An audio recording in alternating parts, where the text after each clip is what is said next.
이제 대선 시계가 이제 급속하게 이제 돌기 시작을 했습니다. 그런 가운데 이제 개헌이 또 이제 툭 불거져 나왔습니다. 이제 우원식 국회의장이 긴급 기자회견을 어제 열었습니다. 대통령 선거일에 개헌 국민투표를 동시 실시하자. 자, 임기 초가 되면 국정 블랙홀이 될까 주저하고 또 후반에 가면 또 내임덕으로 추진 동력이 사라지기 때문에 새 대통령 취임 전에 물꼬를 터야 한다. 2단계 개헌을 제안을 했습니다. 국민투표로 두 차례 나눠 대선일엔 권력구조 개편, 또 그리고 내년 지방선거 때 남은 과제를 결정하자는 겁니다. 자, 국민의힘은 이제 동참의 뜻을 밝혔는데 민주당은 내란 청선이 우선이다. 성토가 쏟아졌습니다. 물론 이제 김경수 전 지사, 김두관 전 의원 등 일부는 또 환영의 뜻을 밝혔습니다. 정청래 의원은 지금 개헌으로 시선 분산할 때가 아니다라고 주장을 했고요. 또 방금 소식이 들어왔는데 이재명 민주당 대표도 개헌이 필요하지만 지금은 내란 종식이 먼저라고 분명하게 선을 그었습니다. 자, 이 부분과 관련해서는 이제 그 정대철 헌정회장이 이재명 대표도 책임 총리제 도입 등을 골자로 한 개헌에 동의했다. 또 이런 거를 밝혔습니다. 이거는 물론 이제 대통령 파면 전에 통한 내용이긴 한데, 자, 이 개헌을 둘러싼 논란은 어떻게 해석을 해야 될까요? 그러니까 결국에 이제 총론에는 반대하지 않는데 이제 시점이나 방식에 대해서 이견을 보이는 게 아닌가 싶은데요.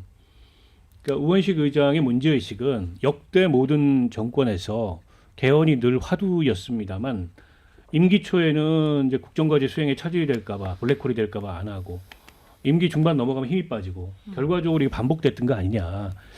그러니까 지금 87년 체제의 한계가 아주 분명하게 드러난 이상 뭐 그렇다고 우리 헌법이 심각한 하자가 있거나 헌법에 문제가 있는 건 아니지만 보완돼야 될 측면이 노출됐기 때문에 이 점을 어쨌든 선제적으로 보완을 하자. 그래서 권력 구조 먼저 원포인트로 하고, 그러니까 제왕적 대통령제를 완화하는 거죠.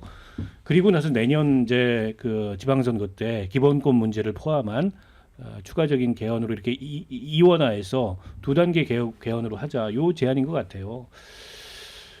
근데 이제 이재명 대표도 그 얘기를 밝혔지만 민주당의 주류적 의견은 내란 종식이 먼저다. 근데 내란 종식이 그럼 어디까지가 내란 종식인지를 얘기를 좀 해야 되지 않습니까? 윤석열이 내란죄 유죄 판결을 받아서 수감되면 내란 종식인 건지, 아니면 정권이 교체되면 내란 종식인 건지, 아니면 이른바 부역자들까지 다 잡아쳐내야 내란 종식인 건지, 도대체 뭐가 내란 종식인 건지 모르겠어요. 그렇게 이제 내란 종식의 범위가 너무 넓기 때문에 나중에 가서는 그에 대해서 굉장히 자의적으로 해석해가지고 나중에 돼도 개헌 시점이 아니다 이렇게 얘기할 수가 있거든요.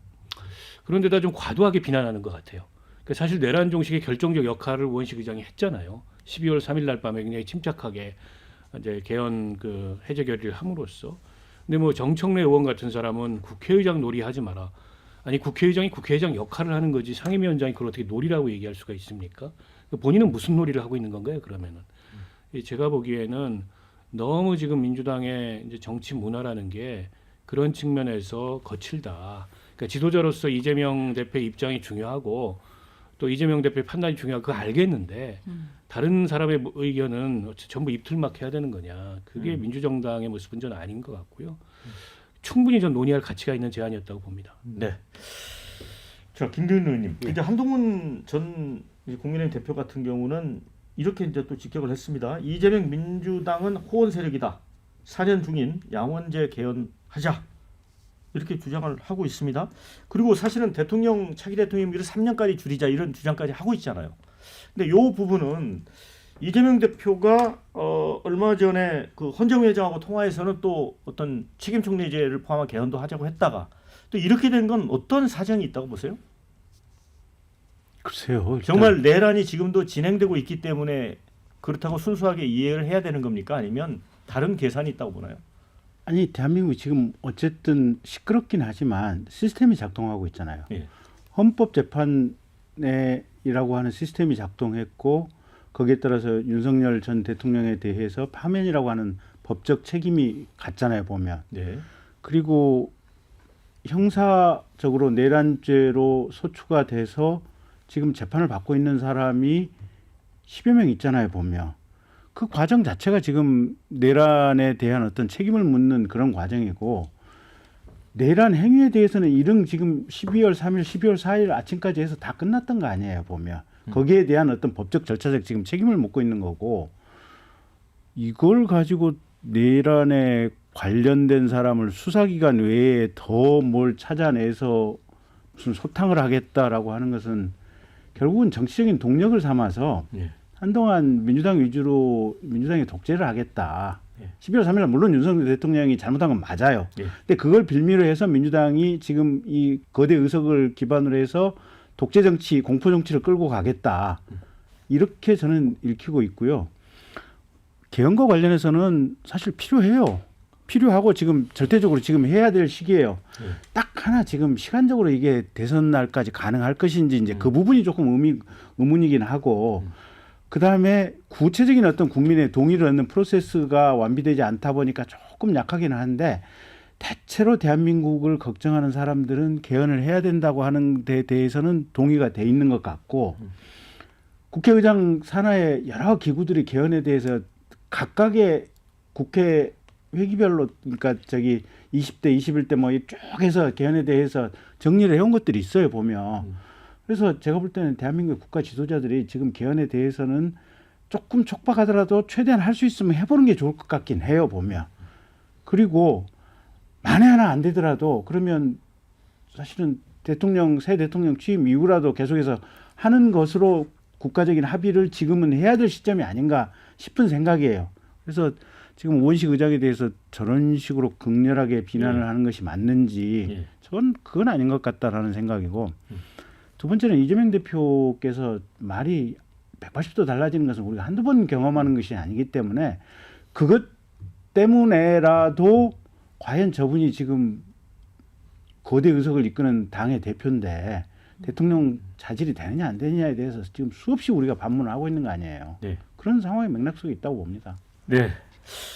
자 이제 이재명 대표도 이제 내란 종식이라는 표현을 썼기 때문에 그렇다면 우리 장현주 부회장님 왜 우원식 국회의장은 또 이렇게 타이밍 조절에 실패한 겁니까? 아니면 찬물을 정말 끼얹은 겁니까? 아니요, 뭐 타이밍 조절, 뭐 찬물, 뭐 이런 것보다는 사실 민주당 입장에서는 뭐 정치권이 다 마찬가지일 거예요. 87 체제가 이제 한계에 도달했다 이 부분에 대해서는 어느 정도 공감대 분명한 것 같은데 저는 개인적으로 이 개헌이라는 이슈가 얼마나 큰 이슈입니까? 사실 이제 조기 대선이 오늘로 60일도 아니에요. 57일이에요. 6월 3일로 거의 확정될 것 같으니까 57일 남은 이 시점에서 개헌의 논의를 아무리 원포인트로 해서 뭐 두 차례에 걸쳐서 일단 이번에 한번 하고 뭐 내년 지방선거 때 하자 아이디어 차원에서는 좋은 방향이라고 생각은 하는데 사실 이게 국민적인 공감대와 열망들을 모아야만 우리가 개헌이라는 큰 틀의 합의를 이뤄갈 수 있는 것인데 특히나 권력구조 재편이라든지 이런 부분과 관련해서는 아마 지금부터 시작한다라고 하더라도 세부적인 구체적인 내용에 들어가면 뭐 양당의 협의 과정이라든지 국민적인 공감대를 모으는 과정에서 사실 저는 물리적으로 시간이 절대적으로 부족하다고 생각합니다. 그리고 지금 국민투표법 자체의 문제도 있어요. 국민투표법이 사전투표가 안 되거든요. 그럼 올해 대선 6월 3일이라고 만약에 지정됐다고 치고 6월 3일에 그럼 대선도 하고 뭐 국민투표로 개헌도 한다라고 한다면 본선에 투표를 하는 사람만 국민투표를 해서 개헌에 찬성할지 반대할지 의견을 낼 수 있고 사전투표를 또 못하는 그런 또 절차적인 한계들이 있습니다. 그러니까 그런 국민투표법도 개정해야 되는 문제들도 있고 그렇기 때문에 여러 가지 시간적으로 물리적으로 좀 어려운 부분들이 있다. 그러면서 이재명 대표가 오늘 그 얘기도 하거든요. 뭐 5.18 정신을 전문에 넣는 거라든지 개헌 요건 자체를 강화하는 것 이런 부분 같은 경우에는 거의 뭐 이견이 있을 수가 없는 부분이고 뭐 구체적으로 뭐 내용이 그렇게까지 뭐 복잡해질 내용도 아니기 때문에 이 정도라면 뭐 국민투표법을 개정해서라도 할 수 있지 않겠느냐 정도가 나오는 거고 저는 이 대선 과정에서 각 주자들만의 개헌과 관련된 특히 권력 구조에 대한 부분이라든지 여러 체제에 대한 큰 거대 담론들은 공약 차원에서도 나오지 않을까라는 생각도 듭니다. 어쨌든 이제 민주당은 내란 세력 종식 자체가 먼저다 이런 그 생각을 하고 있는 것 같습니다. 민영배 민주당 의원이 12.3 비상경 관련 처벌 법안을 발의를 했어요. 직접 주도하지 않았던 사람이라도 그동안 허위사실 유포했다면 이거 처벌하는 그 법이거든요. 어떻게 보세요?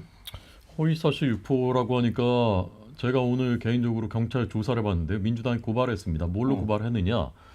방송에서 이재명 대표가 재판을 지연하고 있다, 사법 질서를 교란하고 있다라는 그 발언을 가지고 허위사실 유포라는 거예요. 그래서 명예훼손 혐의로 고발을 했습니다.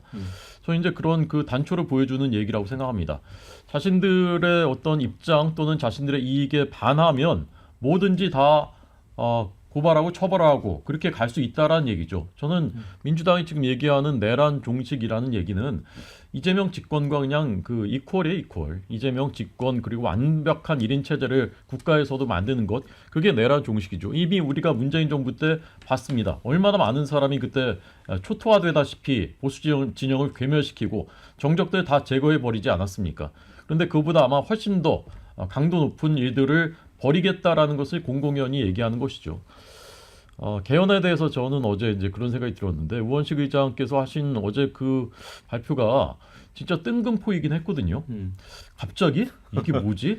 근데 저는 그게 이재명 대표와 전혀 교감이 없이 한 걸까? 저는 의문이었습니다. 교감이 있다고 봤죠. 네, 저는 그렇게 봤습니다. 왜냐하면 지금까지 우원식 의장은 늘 이재명 대표의 눈치를 보셨고 그런 방향으로 행동해 오셨는데, 갑자기 지금 그것도 탄핵 심판 선고가 내린 직후에 이런 발표를 한 것은 뭔가, 저는 이재명 대표 입장에서는 일종의 뭐 꽃놀이패 같은 게 아닌가. 두 가지를 다 쥐고 카드를, 이게 만약에 개헌이 이렇게 되면요, 중임제 개헌을 하잖아요. 그러면은 3년 하고서 그 다음 총선 때 이제 같이 치르자는 건데 대선을, 그러면 임기 7년이 될 수 있는 거예요, 대통령이. 왜냐하면 현직 대통령은 그 개헌 당시 현직 대통령은 여기 해당되지 않는다라는 조항이 있는데, 이게 이재명 대통령 때 된 것이 아니다라고 이제 해석될 여지가 많기 때문에 그러면 임기 7년의 가능성이 여는 것이다. 더더군다나 권력 구조 개편만 이번에 하자고 하잖아요. 그러니까 4년 중임제만 이번에 하자. 그러면 이재명 대표 입장에서는 뭐 마다할 일이 없는 거 아닙니까? 저는 그래서 그런 그 여론의 향배도 보고 그럴 가능성이 길이 열리면은 해볼 수 있다. 그런 그 일종의 역할극하는 거 아닌가? 한쪽에서는 좀 반대하는 것처럼 굉장히 그렇게 봅니다. 흥미로운 해석인데 어떻게 보세요? 뭐 그런 것까지는 않아요. 이심전심으로 이럴 거다 이렇게 이제 서로 이해를 했습니다만, 이제 디테일하게 그런 얘기를 나눠보지 않은 것 같고, 그러니까 우원식 의장이 조금 서두른 감은 없잖아 있어요. 왜냐하면 대선 일정이 아직 공고되기 전이잖아요. 내일 국무회의가 예정이 돼 있고, 대선 일정이라도 공고되고 나서 이제 국회의장이기 때문에 국민투표법 개정에 대해서도 국회의장이 책임이 있어요. 그냥 여야한테 던질 게 아니라. 그런 것들을 다 감안해서 조금 더 이제 구체성을 가지고 제안을 했으면 했던 생각이 들었는데, 조금 이제 아까 뜬금포라는 표현이 있었는데 좀 느닷없었던 점은 있죠. 그러니까 사실 저걸 국회의장이 던지려면 양측의 의사를 물밑에서 좀 타진해보고 가능성이 있을 때 던져야 되는데 그런 단계까지 숙성된 건 아닌 것 같아요. 그렇다 보니까 민주당 내에서 강한 반발이 나오는데, 근데 원칙적으로 개헌이 필요한 거 아닙니까? 그걸 다 부정하지 않잖아요. 근데 그렇다면은 다소 의장이 시점상 조금 좀 서두른 면이 있어도 그걸 저렇게까지 비난할 정도가, 마치 무슨 뭐 내란의 졸개라는 둥, 뭐 개헌 수괴라는 둥, 무슨 뭐 내각제 음모라는 등 전혀 근거 없는 비난들을 하고 있어서 너무 과하다라는 생각이 들어요. 네. 자, 댓글 소개해드리고 이제 2부로 가야 될 것 같습니다. 자, 우 의장이 현실적으로 무엇이 중요한지 먼저 생각하라. 이 비판적 의견 주셨어요. 개헌보다 내란 세력 종식과 검찰 개혁이 우선돼야 되지 않나. 개헌이 그리 쉽냐. 개헌을 한다 해도 2달 만에 논의 마취하는데 그게 가능할까. 이런 의견. 자, 이미 개헌안 다 나와 있으니 하려고 하면 할 수 있다. 문제는 개헌 이슈 때문에 내란 사건 윤석열 심판 이슈를 싹 빨아들이는 거지. 이런 의견. 이재명이 개헌한다고 하니까 진짜 하는 줄 알더라. 자, 이런 의견 주셨습니다.